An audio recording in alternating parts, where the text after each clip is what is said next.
Janet Mills, who's of course the Democratic nominee for governor, was here in Portland earlier today doing some last-minute campaign pushes, and of course she'll be here later tonight when this event officially takes off. But right now I'm joined with Scott Ogden, who's the communications director for the Mills campaign. So what is the feeling tonight? Have you talked to Janet Mills today? I've been with Janet all day long. Officials say because of limited manpower, this fire spread from a chimney fire to engulf the whole house. Something notable about this Equal Rights Amendment is the large number of co-sponsors. If you look at the fine print, you'll see senators and representatives supporting it from all corners of the state, from Kittery to Calais. The death is believed to be suspicious, and officials say when they got to the scene, the car was in the very back corner of this rarely used parking lot, facing away from the street.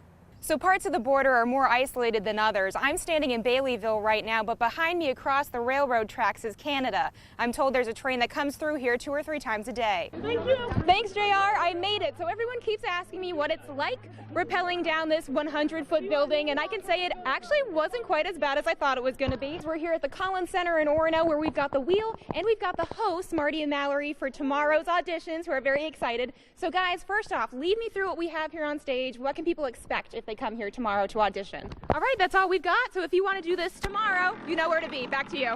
Park rangers tell me the goal of this project is to replace these stone steps that lead up to the trail. Over the years, they've sunk back into the ground and have become uneven. Only in Maine would you have a multi-day festival dedicated just to these guys. Bangor PD's newest recruit is about to get into some training to make sure her time here on the force is not a rough life. Those on the select board tell me they don't think they'll have a problem getting new recruits for this fire department. In fact, by the time I left the town office on Thursday afternoon, that recruit number was already up to 4 people. And if you need to park on the street during this winter weather, there are some things you should know before you leave your car in park overnight. Tonight, a Hancock County man is dead after a motorcycle crash.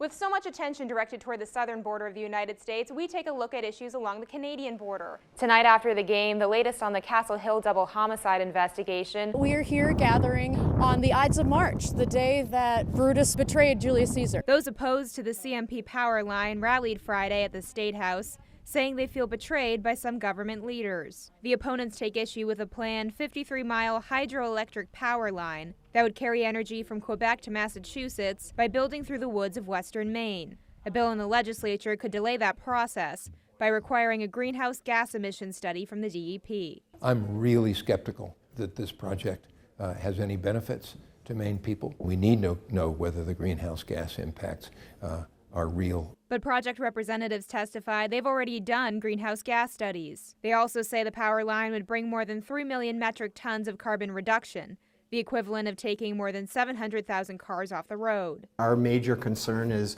what we consider the existential risk of climate change, and any delay in this project coming online is critical. Others favoring the CMP transmission line say they are against the bill because it needlessly delays approval from state agencies. This bill circumvents that insulation for one project and one project alone. That's a problem. Some lawmakers are undecided on the bill for the same reason. I think we need to be careful that we don't add additional standards at the last minute, especially if that information is already available in the file. But those against the power line believe it's not as green of a deal as project leaders say. It would be shifted power that Hydro-Quebec is giving to other markets to meet clean energy goals. It would have to be new power. And they're calling on Governor Janet Mills to take another look at her support for a line that would go through an untouched piece of Maine. It's the doorstep to the North Maine woods.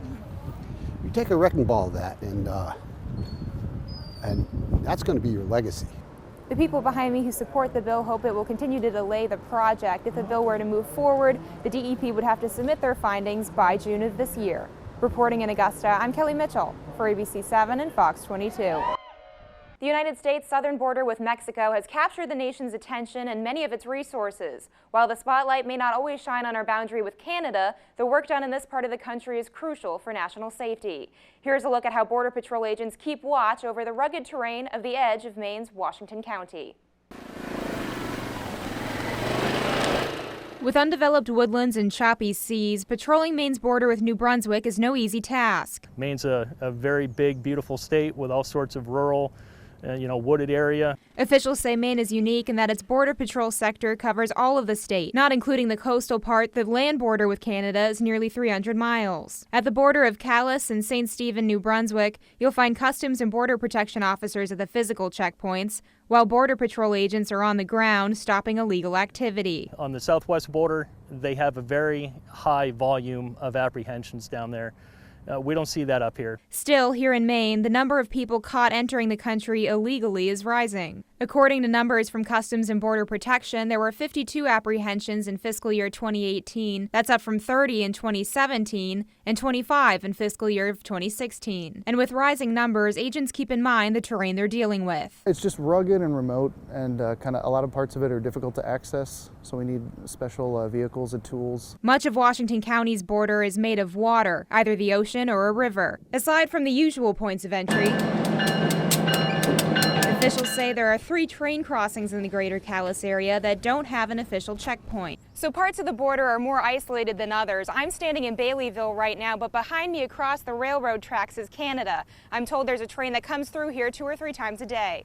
Trains from nearby paper mills are expected to check in with the port of entry in Calais, but the train is not physically inspected when it crosses the bridge. Instead, areas like this and further north closer to Holton have technology like real-time cameras and ground sensors. The ground sensors that we have merely indicate that something is going on, but not exactly what. With the cameras, we're actually able to see what is going on. We have seen people crossing illegally just walking across the train trestles, and so we've had some people that we've arrested. Closer to Holton, the border turns into more of a true land border. Known as the Slash, the border is a gap in the wood line between the 2 countries. Near Amity about 5 years ago, Border Patrol agents say they stopped a man associated with the Hamas terrorist group who was in the woods for 3 days. And while Maine's geography offers challenges, it aided in his capture. That happened in October, so he was kind of cold, pretty tired out there after 3 days, so he was ready to get caught. Of the 21,000 U.S. Border Patrol agents stationed nationwide, about 200 are here in Maine. They say they do the best they can with the resources they have. The geography of it is that it's a lot of area to cover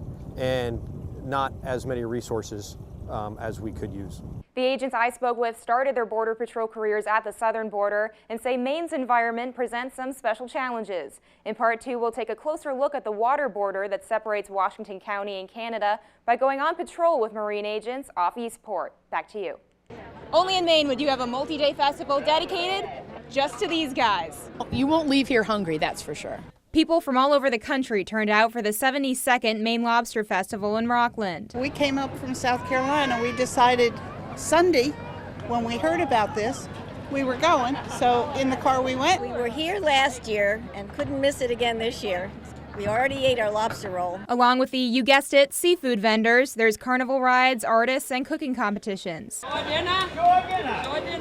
Organizers say more than 100 vendors attended this year, including some from as far as Florida. We give all of the money back to the community above and beyond our operating costs. After some controversy last year when the Sea Goddess lost her title over posts online, organizers say they've made positive changes. Some of the littlest lobster lovers agree a good time was had by all. So I am at this lobster festival, having a great time. What are you guys going to eat today?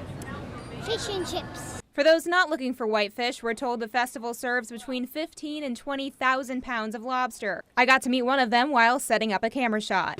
Kelly, I'd like to introduce you to Marcus. This is Marcus the lobster. The verdict is still out on why that lobster was named Marcus, but we know why people keep coming back. The community all comes together. All the people from the greater Rockland area step up and they welcome the world. Reporting in Rockland, I'm Kelly Mitchell for ABC 7 and Fox 22. I hope you have a good start to your work week. Good night.